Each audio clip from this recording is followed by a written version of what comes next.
Now that we're almost 2 weeks away from Jedi Survivor finally coming out, I thought it would be cool to do a quick overview of the novel Jedi Battle Scars for anyone who hasn't had the time to read the book yet, but would still like to know what generally happens for the upcoming game, or anyone that just needs a quick refresher on what happens in the book if you read it when it originally came out at the beginning of March. So let's talk about it.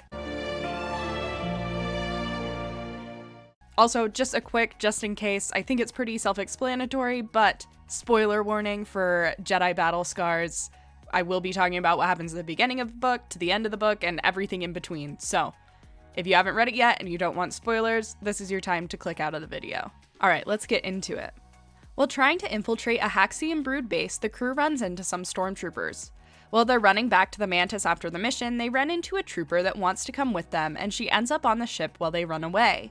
She then introduces herself as Fret, and she's a deserter with important information to defeat the Empire. She then takes the crew to meet with a rich guy who wants to help fund this Empire-defeating project, and the team gets info about where the blueprints for the project are.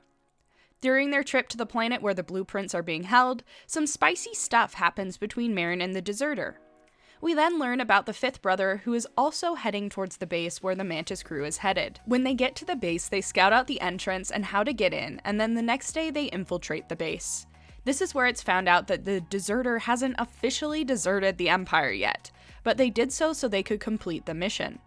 This causes some strain between Cal, Merrin, and Fret, who are currently on the mission. The crew causes a prison break to start commotion so they can more easily get the plans. When they find the plans, they realize the plans are actually a person who is significant to the deserter that causes a lot more rifts between those on the mission. They take the person who is the blueprints and try to escape, but then get the call that the fifth brother is there. Their deserter and the blueprint person run away and leave Cal and Merrin to fight the purge troopers and the fifth brother alone. After the fight with the purge trooper, Cal sends Merrin away to check on Grease and Seer at the Mantis, and he faces the fifth brother alone. Seer then shows up and helps Cal fight the fifth brother, but during the fight, Cal gets knocked out, leaving Seer to fight alone. But she breaks the fifth brother's saber. Back at the Mantis, Merrin and Grease are talking when the deserter and the blueprints individual show up. The blueprints individual has been very hurt, and Merrin agrees to help her even though she's very upset that they left them alone back in the prison. Grease then leaves to try and see if he can help Seer and Cal. Grease shows up to the fight where Seer is trying to convince the fifth brother to come with them, but Grease tells her to finish the fight. During this, Grease ends up getting one of his arms chopped off while protecting Cal. Seer, Cal, and three-armed Grease shuffle back to the ship, and Merrin is shocked at their state. Grease is passed out, and so the deserter offers to fly the ship away so they can escape. They then go to a planet to recharge after everything that had happened, each going their separate ways. During this, Cal and Seer have a heart-to-heart and head back to the Mantis. The crew fears Grease isn't going to return to the ship because he's mad about his arm, but luckily he shows up and he received the medical attention he needed. They then hatch a plan to pretend to give the rich guy the blueprints without giving them to him because they don't want them to fall into the wrong hands. This plan goes awry, and they end up having to fight a ton of bad guys that end in the deserter getting pretty much killed. After the initial fight, the fifth brother shows up and they have to fight him again. Merrin and Cal tag team this fight against the fifth brother, ending up with Merrin doing most of the fighting while Cal figures out a plan. The plan ends up being to throw a bomb at the fifth brother, which also means Merrin. After the blast, as the rebel settles, Grease and Seer run into the room, and the deserter ends up not actually being dead. They then focus on Merrin, who might be dead, but luckily, she is not. They then head back to the Mantis and are happy nobody died. The deserter and the blueprint person decide they're going to go on the run together and invite Merrin to come along, but she denies their request because she wants to stay with the Mantis crew. The book then ends with the Mantis crew watching the deserter and the blueprint person leave, ready for their next adventures.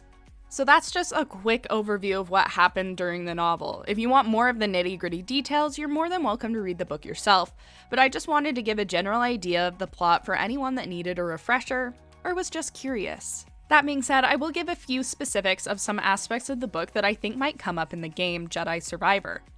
Obviously, I have no way of knowing, so these are all guesses as to what might be covered or mentioned in the game. First, Merrin and Cal's ambitions for the future align for the most part, so I wouldn't be surprised if we started out the game with Merrin, or that Merrin is an early companion that we find. They both just want to hit the Empire where it hurts, but it's possible Merrin might be doing that in her own way, separate from Cal. Next, Merrin's magic works away from Dathomir and is more powerful now than before. At the beginning of the book, Merrin is struggling to find her inner fire, but throughout the book she slowly finds it through conversations with Fret the Deserter and realizing the love she holds for the Mantis crew. This means Merrin can now do very strong magic, like raising the dead without the use of her magic orb from the first game. I'm very interested to see if some of her magic maneuvers from the book pull over into the game, such as raising fallen enemies from the dead to fight the ones that are still living, or practically choking people out with her magic. Next is the fact that Grease only has 3 arms now and a 4th mechanical one. You've seen this in the trailers, but I thought I'd go into more detail on how he lost his arm just in case it comes up in the game. While fighting the 5th brother, Cere gets carried away wanting to save him because she is remembering Trilla and how she couldn't save her. So while she could have already easily won this fight because the 5th brother has been disarmed, she's becoming a bit reckless. Grease shows up to the scene and begs her just to finish the fight, but while he's doing so, the 5th brother grabs Cere's saber from her and charges towards Cal, who is laying on the ground knocked out. Grease rushes over and puts himself in between Cal and the 5th brother, and his arm gets cut off by Cere's saber. Cere feels really bad about this for the rest of the book. Then it cuts to black, so we don't know what happens next, but we see all 3 of them back on the Mantis. Grease is quite salty about this encounter for the rest of the book, if you can imagine, so it might come up in the game. The next piece of information is about Cere and Grease both wanting to retire from chasing and fighting the Empire.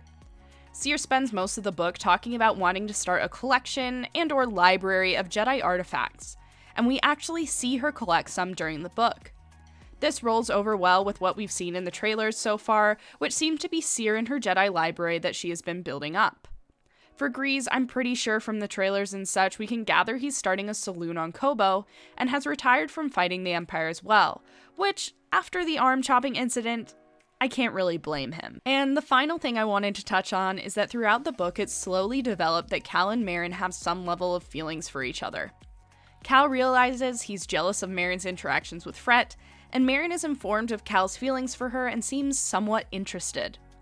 Nothing is super developed between them in the book, but we do end the book with Merrin and Cal holding hands. I'm not sure if this will be something they cover or talk about in the game, but I thought it was worth mentioning. So there you go. I hope you found this overview helpful, and feel free to ask questions in the comments section if you have anything you're curious about. If you're not worried about spoilers, you can also watch my review of Jedi Battle Scars, which I will link in the description.